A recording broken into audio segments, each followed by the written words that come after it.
Hey everyone, Namaste. My name is Sahrudh, aka the Toy God, and I'm back with another video. And in today's video, I'll be speculating or predicting Ash's team in Pokemon Journeys.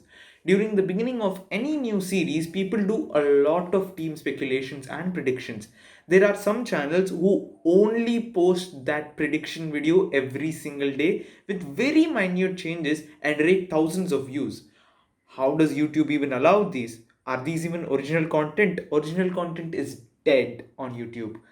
So I thought, why shouldn't I also make this team prediction video? So before we proceed, rock smash that like button, surf the subscribe button, and do leave your comments in the PC below. Hey, that was great. Without any further ado, roll the intro.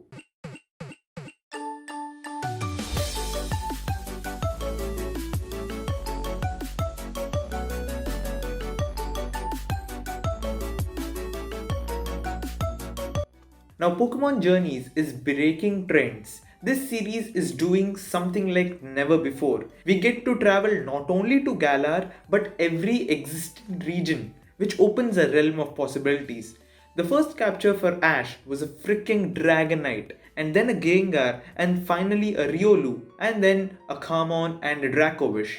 It is fan service to the max. So this series has been so unpredictable that now people go to far lengths to assume who will catch what, Go or Ash. Here is my prediction for Ash in every region. I have timestamps for every region and my criteria for choosing the mons. I made two videos on this topic. This one is about all the regions except for Sinnoh, whereas the other one is all about Sinnoh since Diamond and Pearl remakes are coming up in the future. I want to give a shout out to Ibrahim Saidu on Cerebi forums for suggesting this idea. Now let's have some revision. Here's what we know until now, which is after 58 episodes of Journeys. Pikachu, obviously, Dragonite, Gengar, Lucario, Kamon, eventually sirfetch'd, Dracovish, and Mr. Mime in his lab. Ash has 7 mons and it has only been 59 episodes. So this means that Ash will get more mons in the future. That means he will have a rotating team like in Unova and in Kanto. The current team has the Pokemon that have a considerate fan base and top spot in the Pokemon of the Year list. That is our assumption. Now for the criteria, Journeys has made it clear that Ash will not catch the mons that Go will catch, and Go can't catch the Pokemon Ash catches in this series, but he can catch Ash's old mons. So my criteria excludes all the mons Ash already owns and Go has caught. For example, Ash will not catch a Flygon as Go has one. However, I will include regional forms to a limit. Example, Ash can't catch a Darmanitan, but he can catch a Galarian Darmanitan. And I will focus on Ash having at least 2 types from the Fire Water Grass trio. Ash always has at least one fire type in every region, and I think without the fire there can be no Ash. God damn it, Pietro. Also, type overlap isn't an issue. However, Ash getting more fighting types this season should stop. Ash did have 2 water types in Kanto and in Unova, but in the other regions Ash team, although had overlaps, had the second type to cover it up. Like Turtwig was meant to be Ash's main grass type and serve that purpose too, and when it even evolved into a Torterra, it was his prime grass type more than a ground type. Gliscor was meant to be his ground focus and his flying focus apart from Staraptor. Gible was completely his dragon focus rather than a ground type. Same in Kalos. Talonflame was for his actual flying and compulsory bird in the team. Holucha for fighting and Noivern for dragon and a little part of flying as well. I am okay with type overlaps as long as the individual focus of the Pokemon doesn't get away. Lucario has its steel type, but the writers are focusing on its fighting type. And at the same time, Kamon is a fighting type too. Look at Dracovish and Dragonite, both are dragons, but I see the anime inclining more towards Dracovish being a swimmer and more water focused, while Dragonite is Ash's main dragon. With that criteria out of the way, let's start off the list with our original region, the OG Kanto. Ash's base is at Vermilion, so he will have many Kanto based episodes as we have seen in the anime. Now Gengar and Dragonite are already enough for Kanto representation for Ash, and Ash has the highest captures of Kanto Mons. However, if they still want to give him another Kanto Mon, here is what I think they will give him. I think the writers will give Ash an Arcanine. This is the fire type I spoke about in the criteria. Think about it. Ash is great with doggos and Arcanine is a good doggy and was placed top 9 in the Kanto list for the Pokemon of the year. It is also known as the legendary Pokemon, and maybe this can be Ash's legendary Pokemon in some way. I don't know if they will give him a Growlithe or a direct Arcanine, but it isn't owned by Go yet, and there is a slight chance of this happening. If not Arcanine, then I want Ash to get a Magmar as it is a fire type, but more on that in the Sinnoh video. Apart from that, maybe Ash can catch a Kangaskhan. This can be the baby Kangaskhan from episode 1. I may be wrong, but I don't see a reason why they won't. They might give Ash a Clefairy like the manga, but I don't think it is likely. But I think this is all from Kanto region. Up next is our second region, which is the Johto region. Now, Ash hasn't caught a Johto Pokemon in Journeys yet.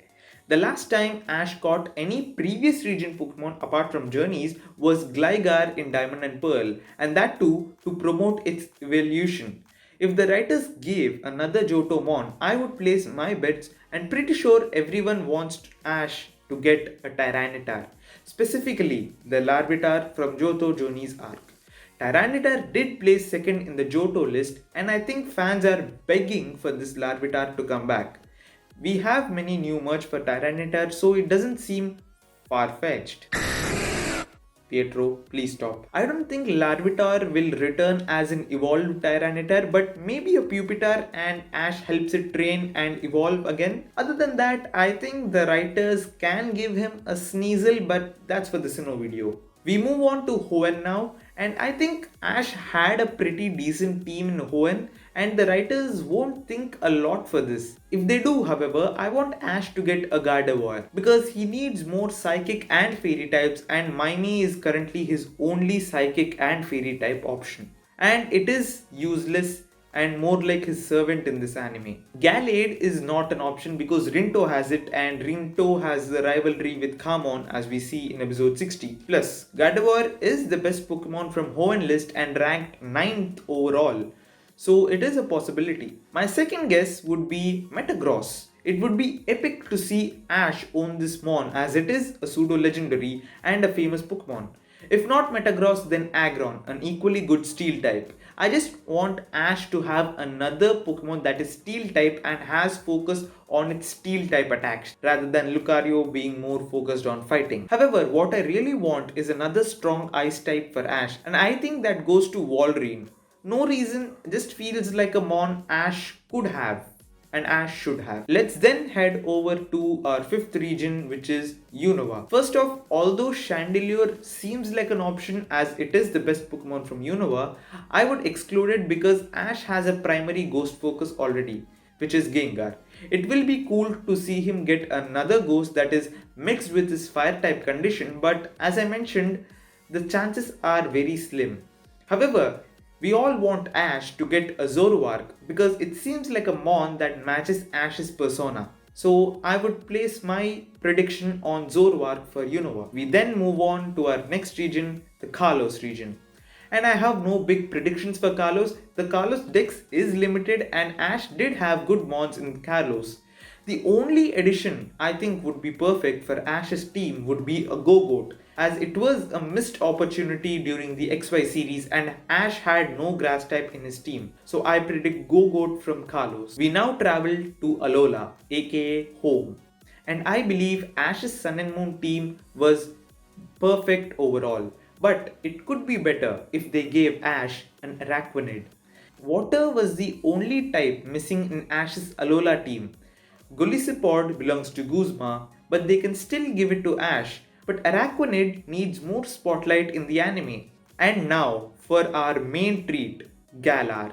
Since this anime is a promotion for Galar, one should expect more Galarmon. You can ignore the previous predictions as they can be wrong, and some of them I did it to put a check on that region, but Galar, we can expect a lot from Galar. Also, we have seen less Galar featured in the anime.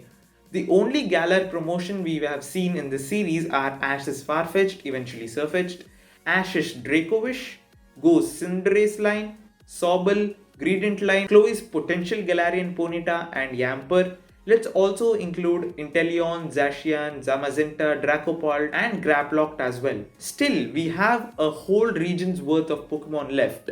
Also, given that we have Galar adventures are coming up with Leon and we can see more Galar captures for Go and Ash. I mean, this anime has to promote Sword and Shield games before the eventual Sinnoh remakes come up.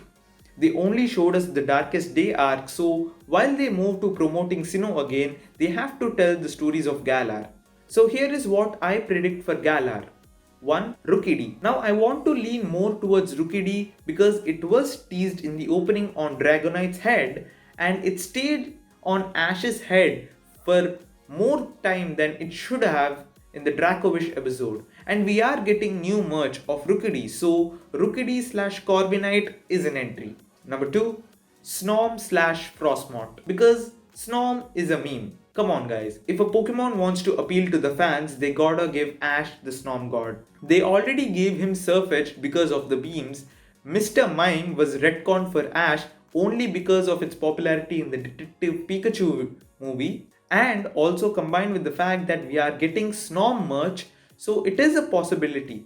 Also, I want to see Ash get another strong Ice type and a Bug type, as Glalie is the only Ashmon so far to be an Ice type.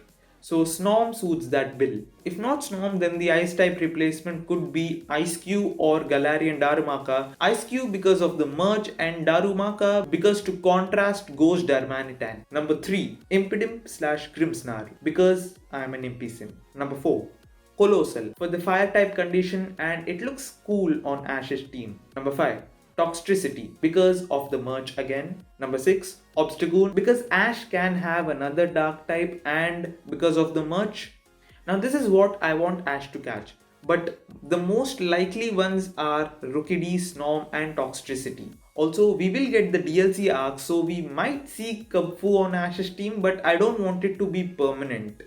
These are all my predictions and speculations. Let's meet again in 2023 and let's laugh at what went wrong and what came true. I think this wraps up the video. Let me know your opinions in the comments down below. Thank you for watching this video. Until next time, Pokemon Masters. Namaste.